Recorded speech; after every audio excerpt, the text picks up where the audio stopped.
আমাদের আলোচনার বিষয় গণবিলুপ্তি।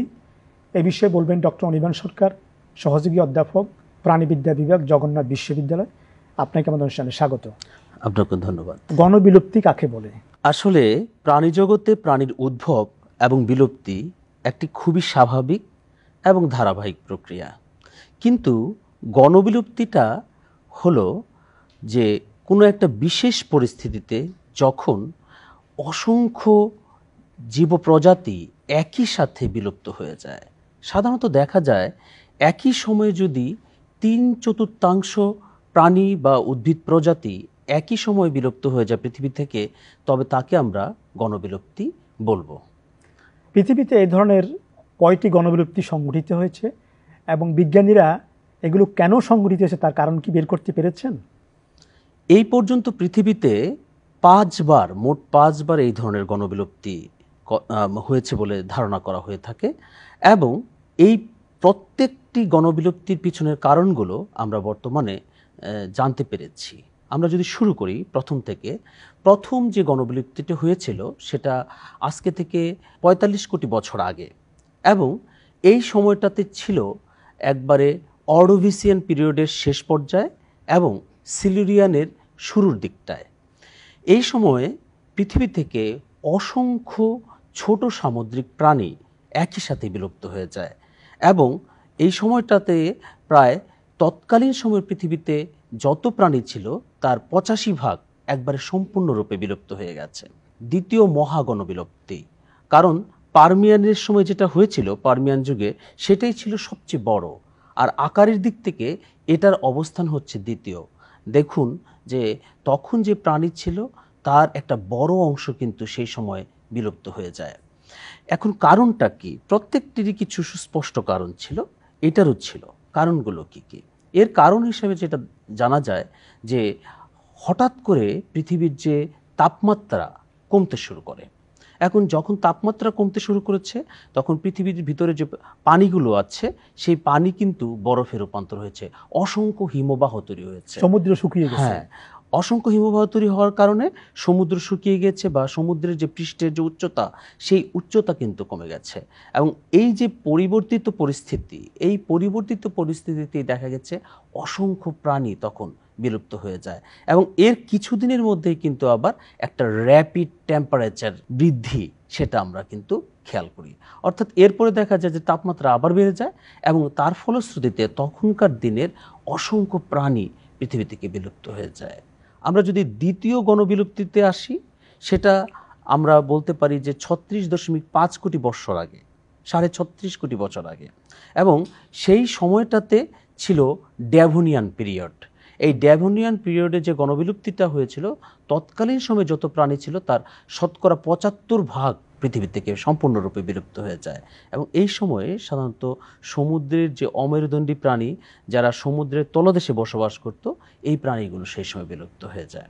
এবং এটার কারণ কি? এটার কারণটাও কিন্তু অনেকটা প্রথমটার মতোই, যে পৃথিবীর উষ্ণায়ন এবং পৃথিবীর শীতলায়ন, এবং উষ্ণায়ন এবং শীতলায়নের সাথে খুবই ক্লোজলি যে সম্পর্কযুক্ত, ক্লোজলি রিলেটেড জিনিস, সেটা হচ্ছে যে সমুদ্র পৃষ্ঠের উচ্চতা বেড়ে যাওয়া এবং সমুদ্র পৃষ্ঠের উচ্চতা কমে যাওয়া, বেড়ে যাওয়া কমে যাওয়া। হ্যাঁ, বেড়ে যাওয়া এবং কমে যাওয়া, এটা কিন্তু তাপমাত্রার সাথে বেশ সম্পর্কযুক্ত একটা বিষয়। তার পাশাপাশি ওই সময় আরেকটা ঘটনা ঘটেছিল, অক্সিজেন এবং কার্বন ডাইঅক্সাইডের পরিমাণ কমে যায়। এই সকল কারণে তখনকার সময়ে যে প্রাণীগুলো পৃথিবীতে ছিল বা উদ্ভিদগুলো ছিল, তারা কিন্তু গণহারে বিলুপ্ত হয়, এবং অসংখ্য প্রাণী তখন বিলুপ্ত হয়ে যায়। আমরা মনে করি যে তখনকার দিনে যে প্রাণী ছিল তার শতকরা 75% প্রাণী বিলুপ্ত হয়ে যায়। তৃতীয় গণবিলুপ্তিটাই হচ্ছে সবচেয়ে বড় গণবিলুপ্তি, যেটাকে মহামৃত্যু বলা হয়। হ্যাঁ, মহামৃত্যু। কারণ তৎকালীন সময়ে যত প্রাণী এবং উদ্ভিদ পৃথিবীতে ছিল তার 96%, শতকরা 96% তখন বিলুপ্ত হয়ে যায়। মানে মাত্র 4% প্রাণী বেঁচে ছিল। এটা কত বছর আগে? 25 কোটি বছর আগে পারমিয়ান পিরিয়ডে এই ঘটনাটা ঘটেছিল। এবং এটার কারণটা কি ছিল? কারণ যেহেতু এটা একটা মহামৃত্যু, হ্যাঁ, এটার কারণটা কি ছিল? কারণ হিসেবে ধরা হয় উল্কাপিণ্ড এসে পৃথিবীতে আছড়ে পড়েছিল, এবং উল্কাপিণ্ড আছড়ে পড়ার পরে যেটা হয়েছিল, প্রচণ্ড ধূলিঝড়ের কারণে এবং আমাদের বাতাসে প্রচণ্ড ধুলা থাকার কারণে সূর্যের যে আলোক রশ্মি পৃথিবীতে পৌঁছতে পারেনি। এটা একটা বড় সময় ধরে কয়েক বছর যাবৎ পৃথিবী সূর্যের আলো থেকে বঞ্চিত হয়েছে। যেই সূর্যকে আমরা জানি যে আমাদের শক্তির আধার, এবং পৃথিবীতে যত প্রাণী উদ্ভিদ আছে তারা কোনো না কোনোভাবে সূর্যের সাথে কিন্তু সম্পর্কযুক্ত। এরকম একটা পরিস্থিতি, এবং তার সাথে শুরু হয়ে যায় আগ্নেয়গিরি অগ্নুৎপাত, অ্যাসিড রেইন, এবং অ্যাসিড রেইন হওয়ার কারণে সমুদ্রের পানি ব্যাপক বিষাক্ত হয়ে যায়, যার জন্য তৎকালীন সময়ে অসংখ্য ব্রায়োজোয়ান্স, ট্রাইলোবেটস, ব্রাকিওপোডস, এই সকল প্রাণীরা পৃথিবী থেকে বিলুপ্ত হয়ে যায়। এবং আমাদের পরিচিত যাদেরকে আমরা কম্বোজ জাতীয় প্রাণী বলি, যেরকম শামুক, ঝিনুক, এই টাইপের অনেক প্রাণী তখন বিলুপ্ত হয়ে যায়, অনেক ইকাইনোডার্মস তখন বিলুপ্ত হয়ে যায়। এটা ছিল একটা মহামৃত্যু, মানে একবারে পৃথিবীটা একটা মৃত্যু পরিতে পরিণত হয়েছে, প্রাণী শূন্য হয়ে যায়, একবারে প্রাণী শূন্য হয়ে যাওয়ার মতোই অবস্থা। খালি জীবন ওই 4%-এর মধ্যে, শতকরা 4 ভাগের মধ্যে আটকে ছিল। তারপরে চতুর্থ যে গণবিলুপ্তিটার কথা আমরা বলবো, সেটার সাথে পঞ্চমটার একটা সম্পর্ক রয়েছে, কারণ দুটার ক্ষেত্রেই কিন্তু ডায়নোসর ক্ষতিগ্রস্ত হয়েছে। প্রথমটাতে ক্ষতিগ্রস্ত হয়েছে প্রথম দিককার ডায়নোসররা, দ্বিতীয়টাতে ক্ষতিগ্রস্ত হয়েছে পরের দিককার যে ডায়নোসর, পরের প্রজন্ম, হ্যাঁ পরের প্রজন্মের ডায়নোসররা। চতুর্থটা সংঘটিত হয়েছিল ট্রায়াসিক পিরিয়ডে। হ্যাঁ, ট্রায়াসিক পিরিয়ডে তখন প্রাথমিক পর্যায়ের কিছু ডায়নোসর পৃথিবীতে ছিল। এটা এবং কত বছর আগে? হ্যাঁ, এটা 21 কোটি বছর আগে, 21 কোটি বছর আগে। এবং এই সময়ে যেটা ঘটনা ঘটেছিল, যে তৎকালীন সময়ে যে পৃথিবীতে যে প্রাণী উদ্ভিদ ছিল তার শতকরা 80 ভাগ বিলুপ্ত হয়ে যায়, মাত্র 20 ভাগ পরবর্তীতে টিকে ছিল। এবং এখানে ক্ষতিগ্রস্ত হয়েছে বেসিক্যালি ডাইনোসররা। এবং এটার কারণ কি? এটার কারণ হলো পৃথিবীর উষ্ণায়ন, পৃথিবীর তাপমাত্রা বেড়ে যাওয়া, কার্বন ডাইঅক্সাইডের পরিমাণ বৃদ্ধি পাওয়া, এবং পৃথিবীর তাপমাত্রা বৃদ্ধি হওয়ার সাথে সাথে অ্যাসিড রেইন শুরু হয়েছিল। এবং অ্যাসিড রেইন শুরু হয়ে যাওয়ার কারণে তখন সমুদ্রের পানি বিষাক্ত হয়ে যায়। এই সকল কারণে তখন এই গণবিলুপ্তিটা সংঘটিত হয়েছে। আর সবচেয়ে কাছের যেটা, সেটা হচ্ছে ক্রিটেসিয়াস পিরিয়ডে। তারপরে কোটি কোটি, হ্যাঁ, কাছে, তারপরে 6.5 কোটি বছর আগের কথা আমি বলছি। তো এই ঘটনাটা ঘটেছিল ক্রিটেসিয়াস পিরিয়ডে। তখন পৃথিবীটা ছিল ডায়নোসরের রাজত্ব, আমরা সবাই জানি। তখন আকাশে ডায়নোসরের পাখাযুক্ত পাখিরা আছে, আবার স্থলে বিভিন্ন ধরনের তৃণভোজী, মাংসাশী বিভিন্ন ধরনের ডায়নোসর আছে। হ্যাঁ, এবং পানিতেও ডায়নোসর আছে। এরকম একটা পরিস্থিতি, মানে সব জায়গায় ডায়নোসরময় পৃথিবী। আমরা বলি এই সময়টাকে বলি এজ অফ রেপটাইলস অথবা এজ অফ ডায়নোসরস, মানে সরীসৃপদের যুগ। হ্যাঁ, সরীসৃপদের যুগ। কিন্তু এই সময়ে একটা উল্কাপিণ্ড পৃথিবীতে আবারও, সেই আমরা আগেও একটা বলেছিলাম পারমিয়ান যুগের কথা, এবং আরেকটা উল্কাপিণ্ড এসে পৃথিবীতে পড়ে এবং ধূলিঝড়ের সৃষ্টি হয়।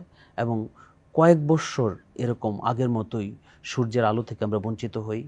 এবং এখন ধারণা করা হয় যেটা সম্ভবত মেক্সিকোর যে আশেপাশে কোথাও এই উল্কাপিণ্ডটা পড়েছিল। বর্তমানে আমরা যে দেশটাকে মেক্সিকো বলি। এই যে আপনি 5টা গণবিলুপ্তির কথা বললেন এবং কোটি কোটি বছর আগের ঘটনা, কিন্তু এই গণবিলুপ্তির প্রমাণ বিজ্ঞানীরা কিভাবে পেয়েছেন? এই প্রমাণটা হচ্ছে জীবাশ্ম। জীবাশ্ম কিভাবে এটাকে প্রমাণ করে? কারণ আমরা জানি যে বিভিন্ন যুগের যে প্রাণীর জীবাশ্ম স্তরে স্তরে মাটির নিচে কিন্তু সজ্জিত অবস্থায় আছে। এবং সেই স্তরের যদি আমি বয়স নির্ধারণ করতে পারি, তাহলে স্তরীভূত প্রাণীটারও বা উদ্ভিদটারও বয়স নির্ধারণ করা আমাদের পক্ষে সম্ভব হয়।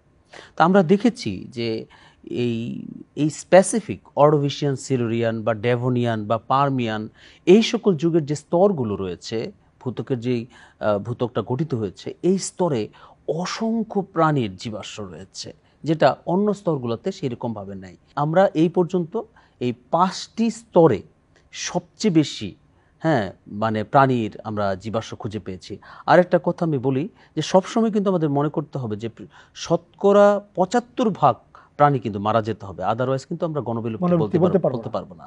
কারণ প্রাণীর বিলুপ্তি হচ্ছে, প্রাণীর উদ্ভব হচ্ছে, এটা স্বাভাবিক একটা প্রসেস। আর বর্তমান সময়ে আরেকটা জিনিস রয়েছে যে বর্তমান সময়ে আমরা অনেক প্রাণী কিন্তু হারাচ্ছি। কারণ দেখা যাচ্ছে যে পরিবেশ দূষণ, নগরায়ন, বন উজাড় করে ফেলা, এর জন্য দেখা যাচ্ছে যে অসংখ্য প্রাণী কিন্তু আমরা বিলুপ্ত হচ্ছে। যেরকম আমরা বলি ডোডো পাখি বা মেসেঞ্জার পিজিয়ন, ম্যামথ, স্যাবরটুথ টাইগার, এগুলো কিন্তু আমরা বেশি দিন আগে হারাইনি এবং কোনোটা কোনোটা মানুষের ইতিহাসের সাথে সংযুক্ত। তো এখন মনে করা হচ্ছে যে এটাও কি কোনো একটা গণবিলুপ্তির ধারায় পড়ে যাচ্ছে কিনা, বা গণবিলুপ্তির পূর্ব লক্ষণ হ্যাঁ কিনা, পূর্ব সামনে লক্ষণ আসতেছে কিনা, এটা উপসর্গ কিনা, এমন সে বিজ্ঞানীরা ভাবতেছেন। ভাবছে। এবং সেই জন্য হচ্ছে আমাদের মানুষদের উচিত আরো বেশি সচেতন থাকা এবং এমন কিছু না করা যেটা প্রকৃতি এবং পরিবেশের জন্য ধ্বংসাত্মক হয়। তাহলে মনে হয় আমরা এই ধরনের গণবিলুপ্তি হওয়ার যে সম্ভাবনা সেটাকে তিরোহিত করতে পারবো। গণবিলুপ্তি নিয়ে সুন্দর তথ্যবহুল আলোচনার জন্য আপনাকে অশেষ ধন্যবাদ। আপনাকেও ধন্যবাদ।